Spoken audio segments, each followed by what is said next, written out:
I used to consider her that I really don't want to know her anymore.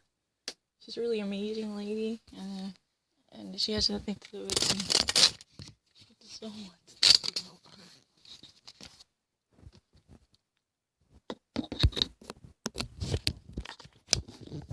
I don't want to.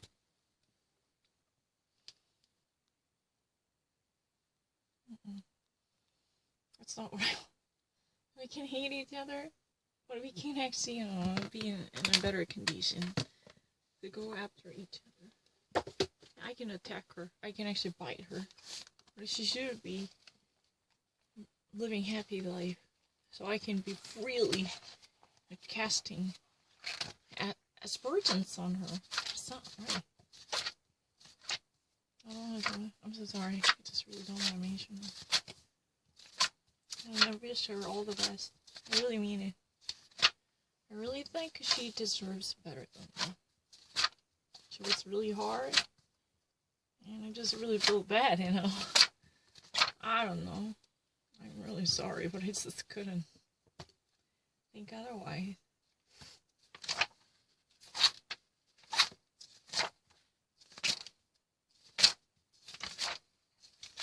Because her body was so shrunk. Because she was really well known for an uptight posture. Because she did a little bit of yoga and a Pilates probably. Yeah, before she got married, she always had a very upstanding posture. Now she's, even actually her back was somewhat crouched when she actually climbed up the stairs to confront me. Even though the intention was to humiliate me. But my gut feeling truly read something out of her look. Something's iffy. At least her light was not really rosy tinted. Bowl of cherries for a while. That just actually, made me feel so bad. I can hear her. I can say something really bad to her. I really wish she could have liked her. And I would actually happily go after her if she would have. Not really. I'm not talking about her dress or look. I really admire her natural philosophy. She really dislikes any type of ornament. That's fine. That's her style. But the general aura truly connotated that. Something's pretty tough for her in recent days, whatever that might be. I don't know. I cannot actually put a finger on. I'm not a psychic. I'm not a quack selling this sort of abstract portrait of her general life. No. But I think something's a little bit tough. And it just feels so bad. Because, I really believe she deserves better than what she's going through now. And I just don't want to mention her ever again. I'm really sorry. I just don't want to think of it.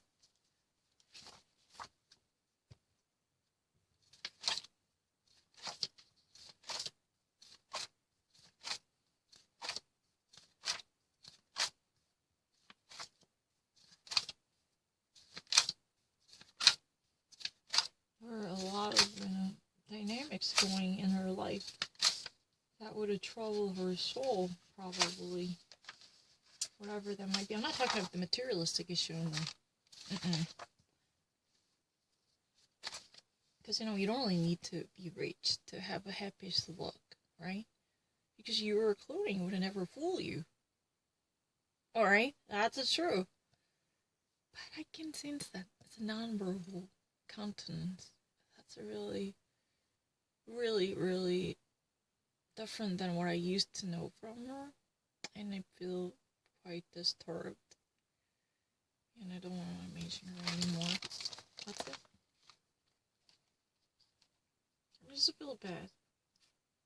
Never mind, I used to say anything. I really wish that she would have been like hers too.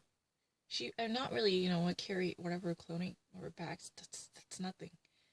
What I mean is the very face. She's smiling. But I can sense that there's a certain pain. It's really not easily concealed by whatever camouflage she pulled off. And I felt so bad. That's my true sentiment. I'm actually not too sentimental. I feel really bad, and I just don't want to mention anything about them. And it's better to see someone in a good condition and happy.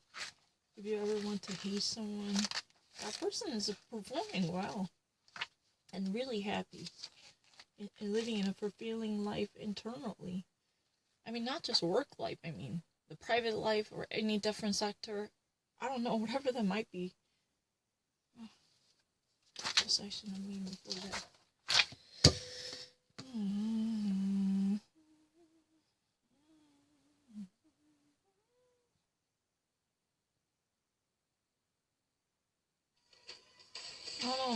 Right now, this is a very old one. I have to watch the latest news. Can we watch latest news together?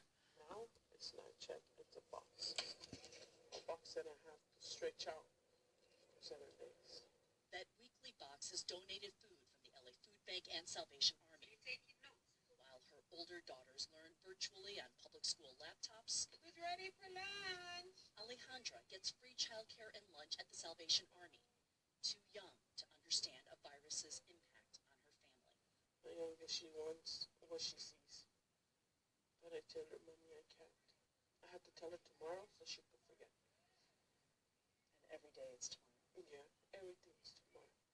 Food banks across the country have seen hours-long lines as record unemployment devastates working families. So we do have our peas.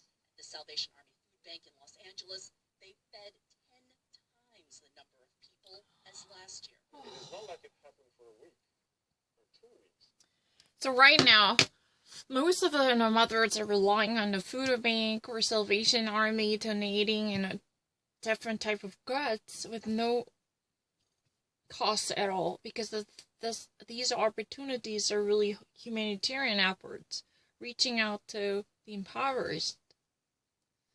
It's really devastating.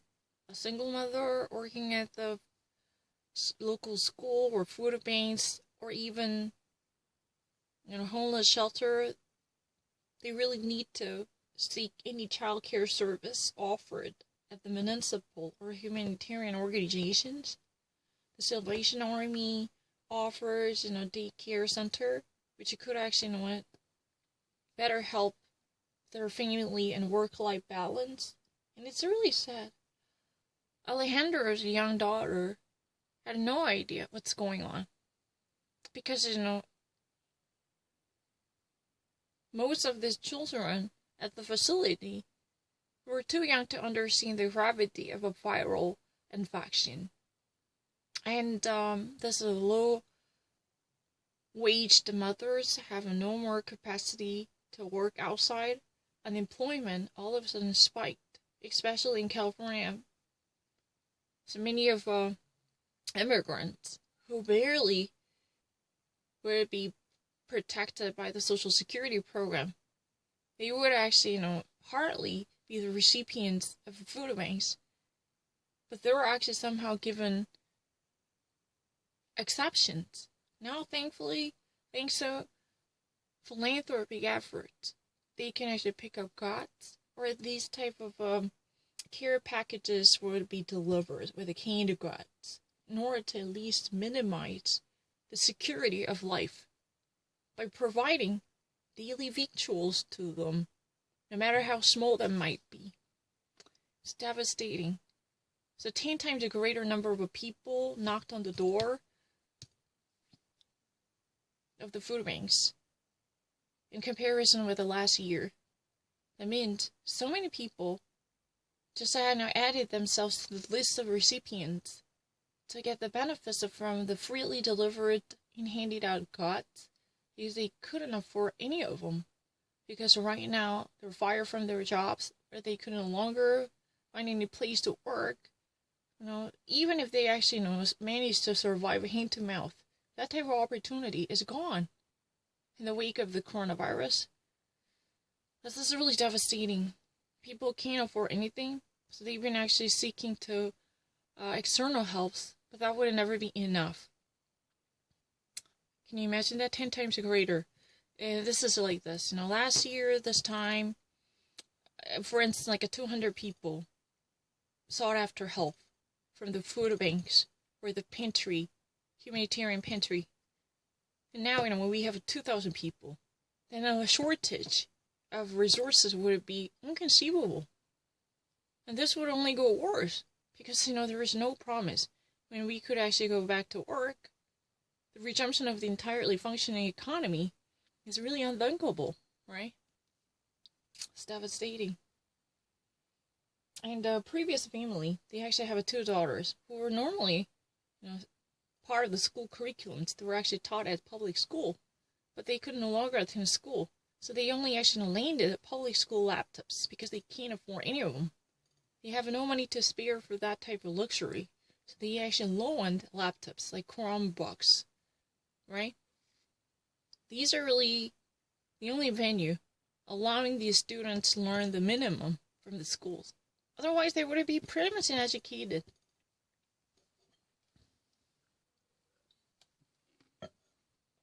It's so sad. It's been happening for months, and even though we're trying our best to help, we know that we're barely scratching the surface because we can only do so much with the limited resources that we have. Today, Sopita. fresh food bank supplies mean their shelves are more full. Look at you. But the joy is short-lived. Counting down the days to the next food box has begun. They shouldn't go through this. They shouldn't go through this, These children should never actually leave this painful experience. Because right now, for a while, their pantry would be as full as possible. Because, the food box finally came to their house. But the thing is, it's a matter of time to experience another shortage. They could easily, tap around and dance around the pantry or cupboard in search of edible food. Because they're eventually counting their days off till the next arrival. It's really sad. And for a while, their shelves would be packed up with a relatively good element. But it's just actually, a matter of time. It's short-lived, ephemeral. There is a very acute pain that's already in schedule. That's what it is. I don't really need to think about it. But it's really sad. People actually know that they're actually, doing as much as they can. Because with this much limited resources, no matter how you roll and dice, this is only good as it could ever get. But the problem is, with more and more people coming to seek help from the food pantry or humanitarian food banks, then how can we actually expand the capacity in such an exponential way? I mean.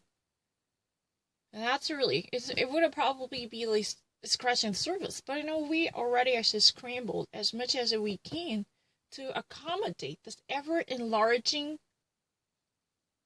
number of people in line. That's the problem. Remember, 10 times a greater amount of people are newly part of this deal. They already freshly signed up for food packaging or care boxes. Have you thought about that? But even with the additional subsidies given by the government, how can you expect to see that type of absorption? That's ridiculous, right? These children, these young minds should never experience the horror of poverty. When there is enormous surfeit in materials. This is sad. 4:53. They don't have to be worried like how we can eat the next day. Mm-hmm. They have no. In the first place, they should have an excuse from worrying about what to eat tomorrow. This shouldn't be part of their life. They should never even worry about what to eat tomorrow. What should be on their plate next day? It's really devastating. It's really like, from paycheck to paycheck, from day to day survival. They should actually, think about after finishing the meal. It's, the very follow-up. Another thought coming is, oh, would I ever be able to eat something tomorrow? Then it's really disgusting, right? Especially for children. No children, no kids should ever go through this type of difficulty, right? And my mom has to go look for food. Or has my mom eaten? And they shouldn't worry about that. The guys should be working. And they should be just worried about school and their... Normally, they should actually worry about schools, and they should actually think about, what their future might be. This type of, ideas should should it be part of their life instead of what to eat tomorrow, how to maintain their life. This would be very, very drastic because, Rose Rodriguez, daughters, or more like one is too young to understand the severity of the academic condition. Number two, the other is, barely learning, using, borrowed low-end laptop from the public school. So, her educational surroundings would it be probably one of the worst because she could barely nourish herself. The actual undernourishment of her capacity would eventually be palpable after this corona crisis. Then there is another great chasm, widening the gap between different classes. It's true. And she is currently furloughed. That means, she is relying on food stamps or subsidies coming from the government and the Social Security. There was no chance that she could ever actually earn a proper income, or she would actually be fully devoted to the bread and butter issue because she is basically and forcibly quarantined because there is no job place available. It's very easy. I don't know where else I can see.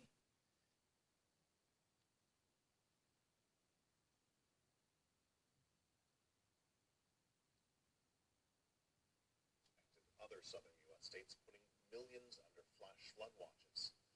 Thousands of National Guard troops are in Louisiana helping emergency crews as residents reel from back-to-back storms. CNN's Martin Savage has more from Lake Charles. It turns out that Hurricane Delta was not the destructive killer that had been feared. Still, the governor of Louisiana, John Bel Edwards, says that it had a greater impact on the western part of Louisiana than they had expected, primarily on the issue of knocking out power. In fact, more people lost power during Hurricane Delta than they did during the much more powerful Hurricane Laura 6 weeks ago. In fact, the governor says at the height of the outages during Delta, 25% of all electricity customers in the state lost power. The good news is it's not expected to take weeks to restore. The other good news, so far, no deaths have been attributed to the storm, although I'll underline so far. The awful irony here in Lake Charles is this community was so devastated by Hurricane Laura at the end of August, it's really hard to tell where the damage of one hurricane ends and the destruction of the next storm.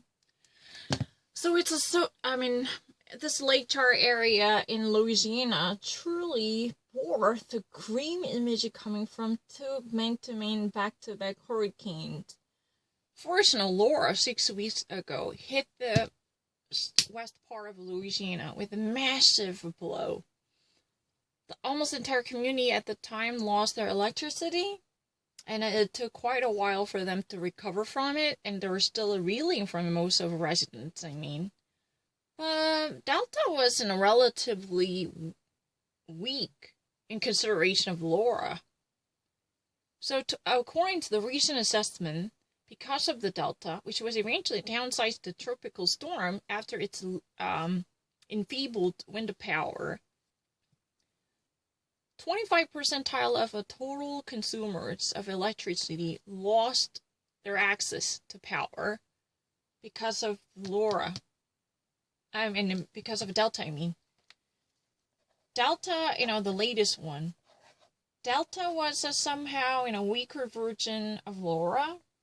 So, according to the estimation that has just been released, 25 percentile of the subscribers of a power supply already experienced a severe blackout because they could no longer sufficiently deliver electricity to their households, right? And it's really kind of sickening to see this. There were two good news. One is, it would not actually take quite a while to recover from the situation. And also, helping hands are coming. And they're likely to have governmental subsidies, which could definitely pour into the region to help them.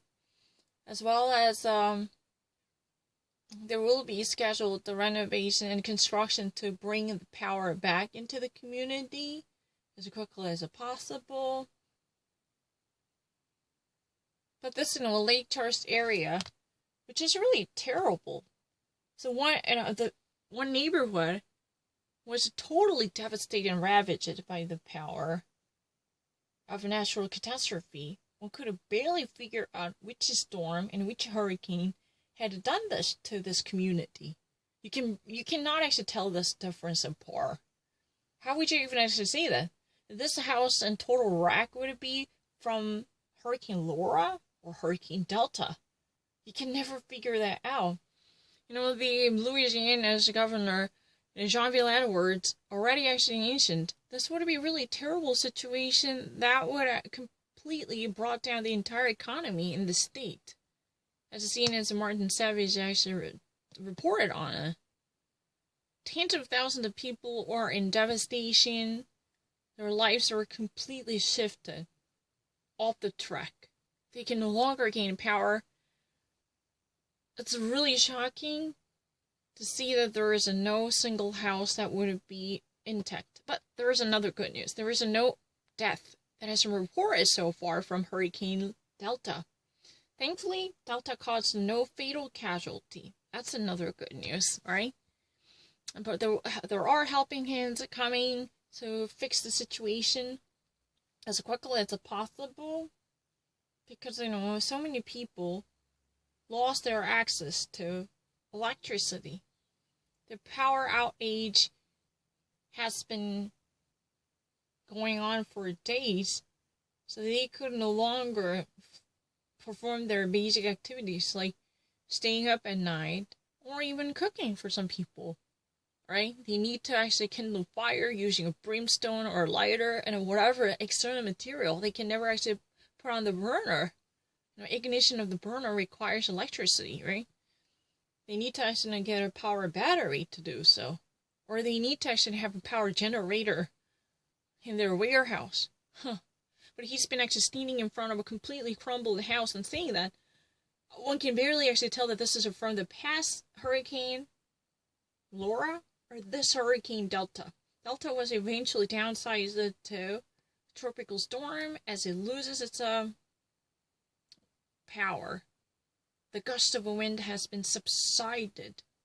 That's really one of a turning point to downgrade natural calamity or catastrophe, right?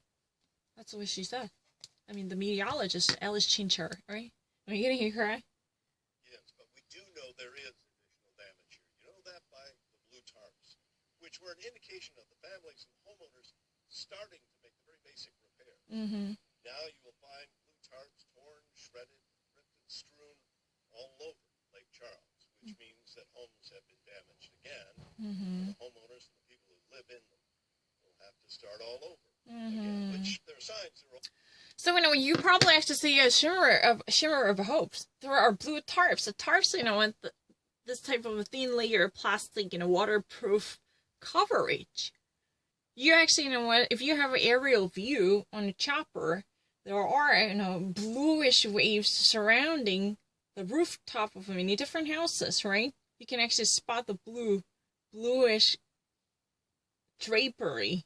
This is really a vinyl, and a synthetic vinyl, which actually, is a sign of people are taking over the very basic construction construction and repairs to fix and amend their broken houses. They're just actually working on the construction site.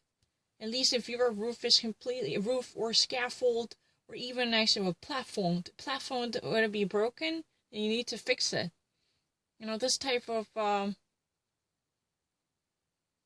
it's not really the conventional wears and tears, right? You have to actually fix them. Actively, work on the fixes and repairs of the house. But it's really sad, how many times do they need to go through this? It's really like they're being brought to the drawing board. They have to start all over again. Every single time there is a major hurricane passes by, then they need to actually witness the crumbling houses into rubbles, and they have to actually start from debris once more. Because, the entire roof either was blown apart or endangered so severely, the very basic, frame would be demolished. If lucky, only the roof tile would be cracked. Then they have to actually, at least do some repairs, right? This is really devastating. It's really like, not weathering or erosion caused by the natural time passage. But it's really done by the calamity and the natural disaster. The torrential rainwater pummeled, or the gust of heavy wind shredded area.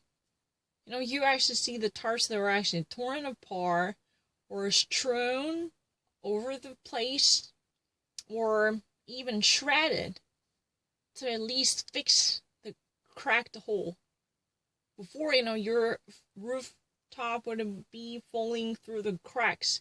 You need the minimum remedial procedures. You took certain measures before it gets too late. This is really kind of, putting a first aid bandage on top of the roof, exactly, right? This is really the very basic emergency action. That's a real design. It's a really devastating, because this type of a hurricane frequent regions can never be covered by, or barely covered by, the insurance. Either premiums would be too high, or the insurance company would always find a very proper fine-printed clause to reject your indemnification or compensation. It's very difficult to purchase a proper program that might extend its coverage. They said that, we would only actually give out money in the case of a flooding, not in a hurricane. If there is a serious wind accompanied with the rain, and this would be exclusive situation, then we could decline to compensate for your losses.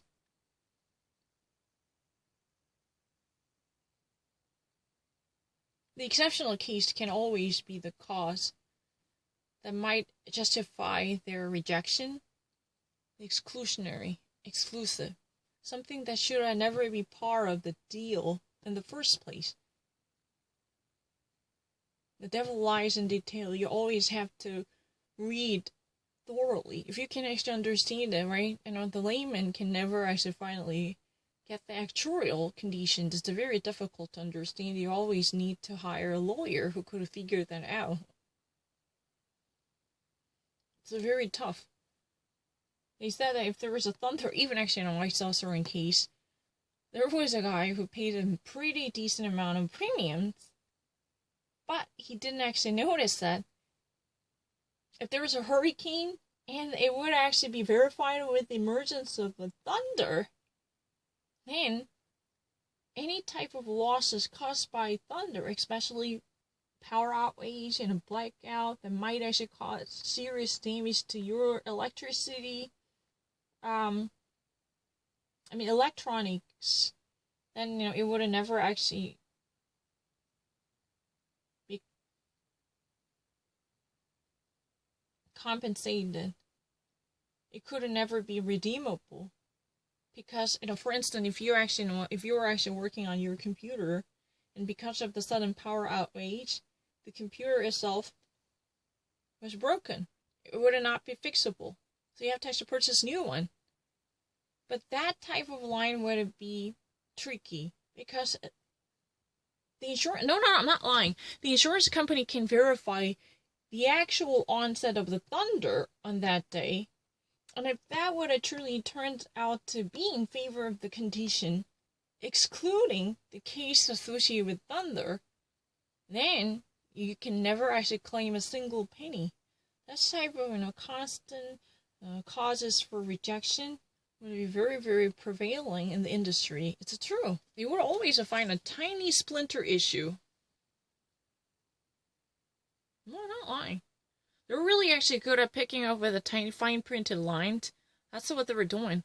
They normally actually know what try to tackle people's mind.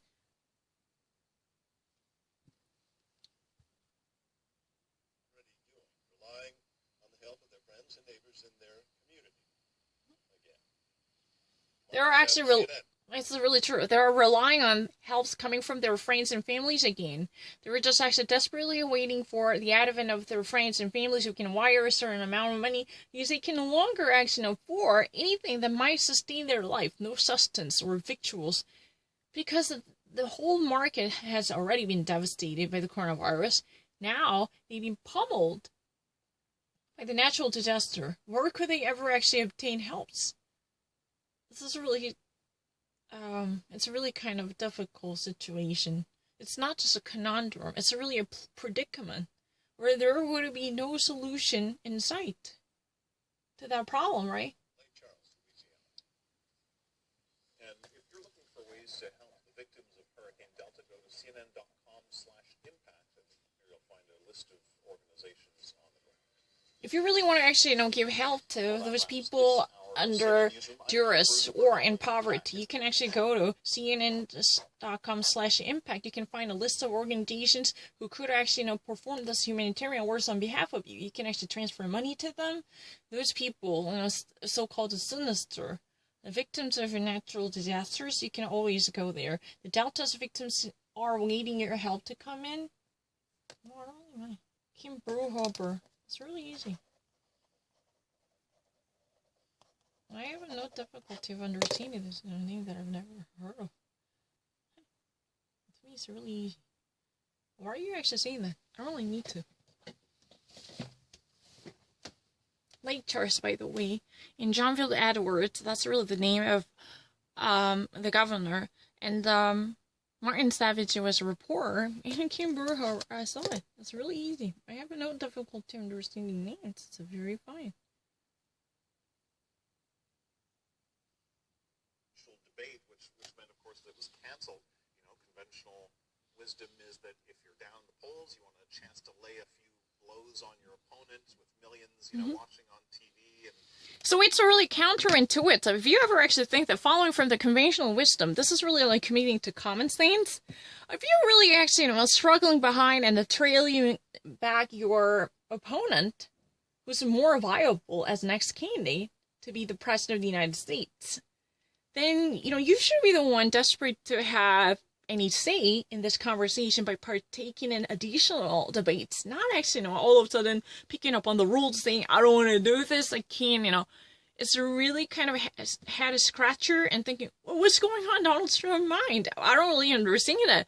If you're really kind of underperforming, then you must be really desperate to have another chance to actually, exchange blows with your contestants, saying that, oh, you know what, you were wrong, we're gonna unmask you, like, this kind of desperate effort. But, he seems really kind of acting out of his character, or he would be acting very unconventionally. Tell the truth, acting unconventionally is not something he would actually do out of his character. It's so Donald Trump, right? It's so Donald Trump moment.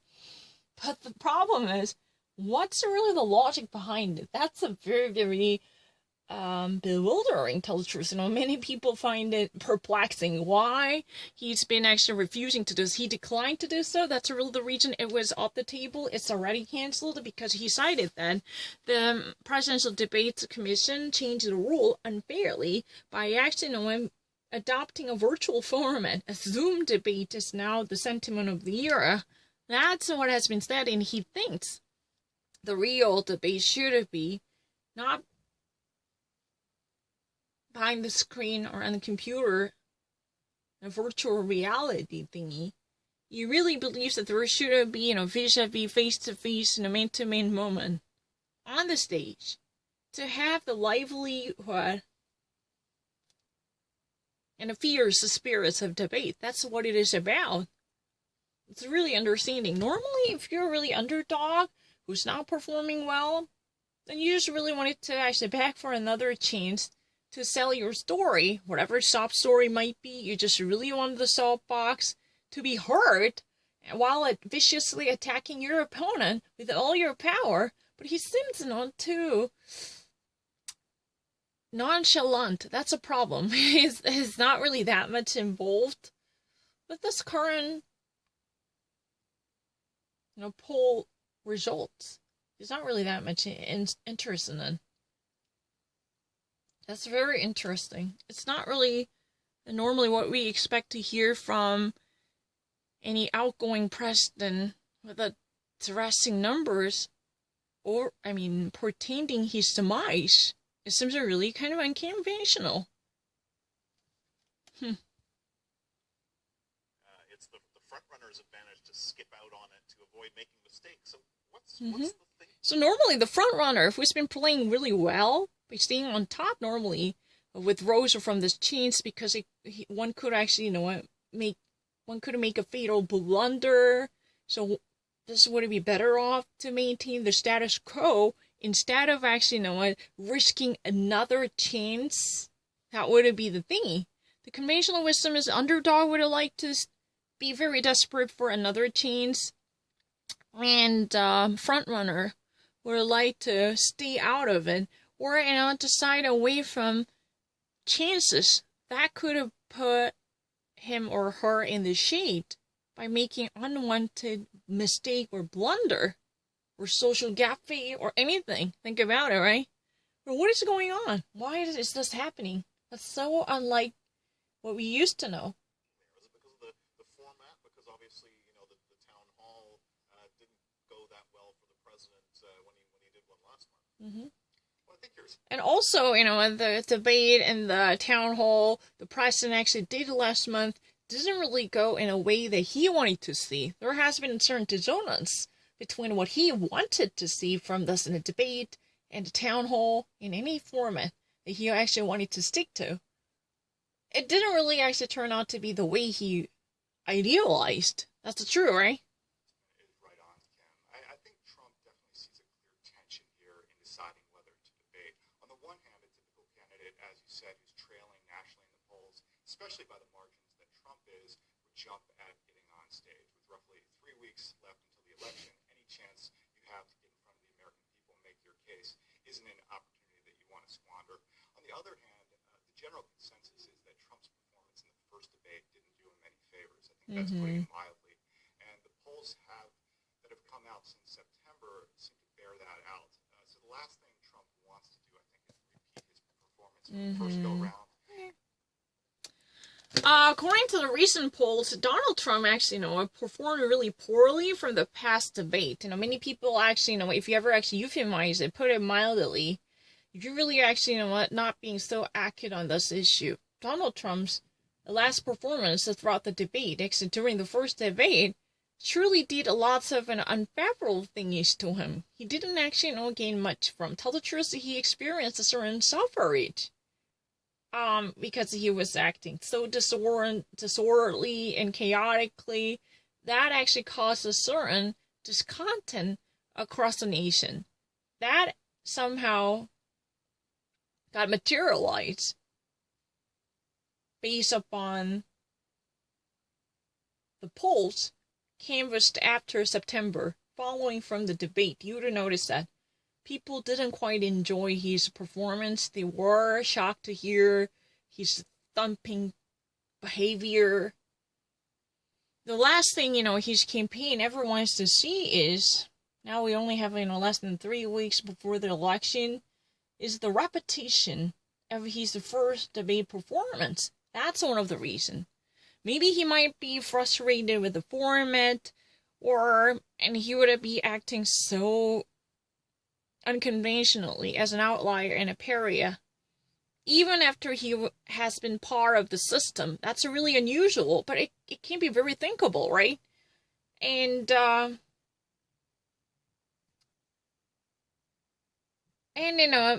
the truth, nationwide, he's been really widening the gap by being an underdog. Because Joe Biden's lead already experienced a significant surge to make it a double digit across the nation. Yeah, especially from the majority of swing states.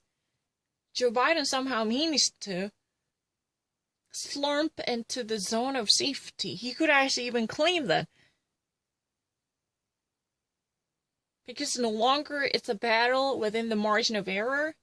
It's really going beyond that zone to clinch it. It could actually be a lead pipe cinch for Joe Biden, unless there is a serious upset. Yeah, that's what it is. Unless there is a serious October surprise once more to completely change the dynamics here, it could possibly be a lead pipe cinch and shoe in victory for Joe Biden. It's true. Because his team, Donald Trump's team is gathering more of dire numbers. Especially following from somewhat cacophonous performance demonstrated by him. He was yelling and he was impugning, and this type of disorganized attitude was disliked by many, so people found it very pathetically improper.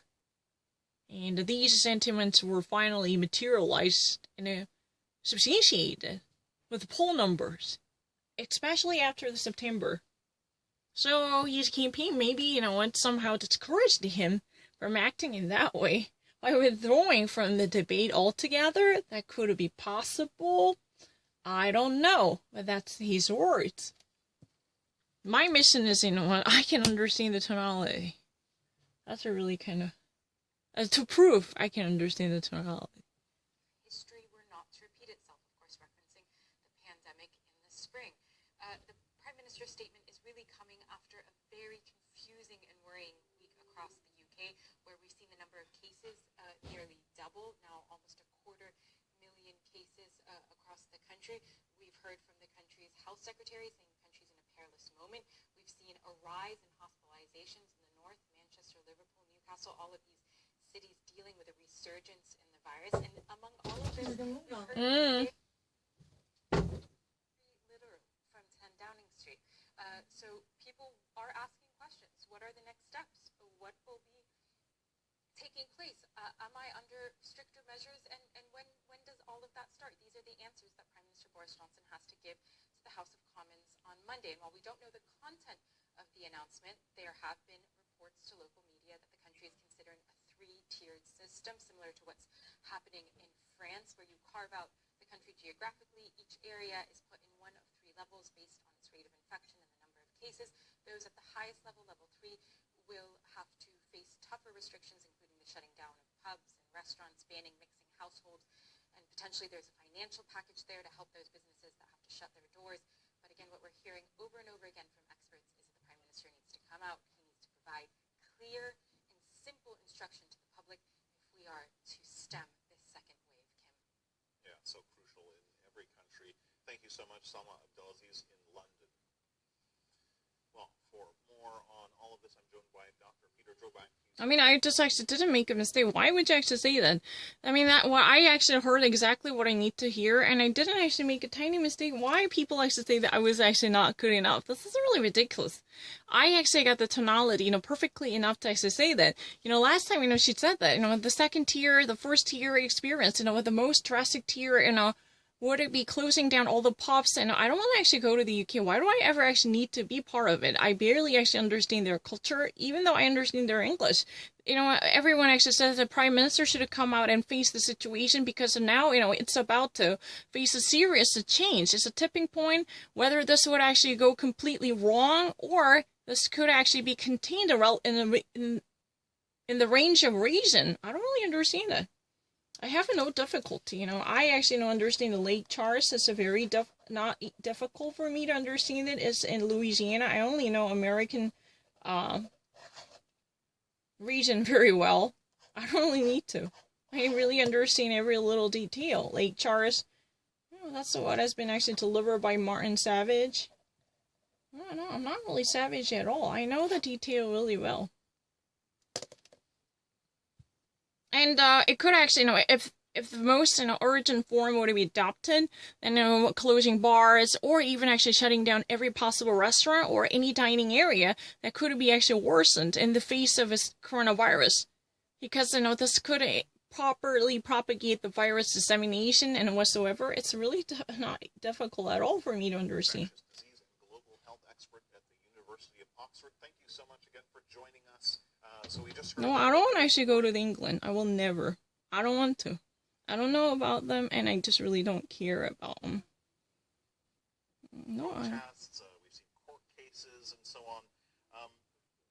Pandemic fatigue is almost as prevalent as the pandemic itself. Is there a cure for that? Because obviously, I'm not really people get sick crazy. enough of the restrictions and the measures, they won't follow them, which exacerbates the crisis and so on. I think it's natural to be fatigued by what we've all been through, and I think most of your viewers around the world have experienced, lockdown or something like it at some point in recent months, and we're all desperate to get back to normal.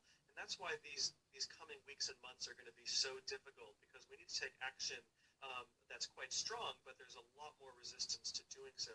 I don't know that there's a cure for it, but what we really need first off is clear, consistent, and science-based communication from our leaders.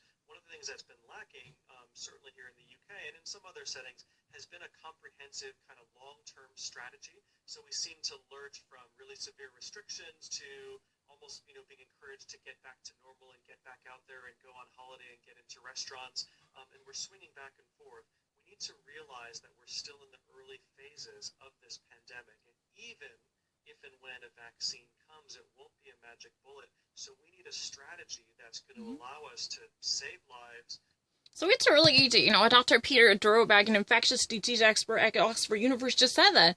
In time of chaotic conditions, we need, leaders who can actually deliver the very clear and ambiguous message. This type of mixed signals would only actually, create such a contestation. It means, more people find the situation very confusing. They cannot actually make heads or tails out of the situation. Then this would actually be, just sending out invitation to more of a chaos, and the people would never follow the rules, and anarchists to definitely exploit the system to cause more disruption in our public health policy. So what matters most is a very tangible and quantifiable scientific